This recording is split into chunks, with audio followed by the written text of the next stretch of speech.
कच्छ विभाग ई-केवाईसी को छात्रों के आधार कार्ड और राशन कार्ड से जोड़ने का काम कर रहा है। साथ ही अगले सप्ताह से कच्छ के 4,45,000 छात्रों को भी जोड़ा जाएगा और पूरे कच्छ से 24 लाख से ज़्यादा आवेदकों को जोड़ा जाएगा। ई-केवाईसी के साथ आधार कार्ड से राशन कार्ड लिंक किया जाएगा।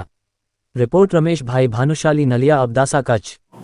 एक्चुअली हवे राशन कार्ड साथे आधार कार्ड ने लिंकेज करवामां આવી રહ્યું છે અને એને કહેવાય છે ई-केवाईसी અને ફ્યુચરમાં જેટલા ગવર્મેન્ટના બેનિફિટ છે એ લેવા ફરજિયાત ई-केवाईसी હોવું જરૂરી છે।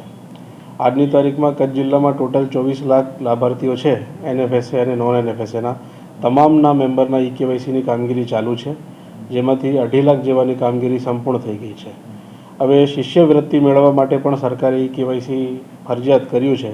એમાં અમે 4,45,000 જેવા સ્ટુડન્ટ્સ, જેમાં પ્રાઇવેટ અને ગવર્મેન્ટ બંને આવી ગયા અને including students of college also, એ લોકોની ई-केवाईसी કરી રહ્યા છીએ, જેના અમે સેટરડેથી ઝુંબેશના ભાગરૂપે કામગીરી ચાલુ કરી છે। એનું સંપૂર્ણ મોનિટરિંગ અને માર્ગદર્શન માનનીય કલેક્ટર સાહેબ અને ડીડીઓ સાહેબ દ્વારા કરવામાં આવી રહ્યું છે અને દરેક ગામમાં વીસી અને જે કંટ્રોલના સંચાલક છે એ લોકો દ્વારા કામગીરી લઈને બાયોમેટ્રિક લઈને દરેક સ્ટુડન્ટના ई-केवाईसी કરી રહ્યા છે।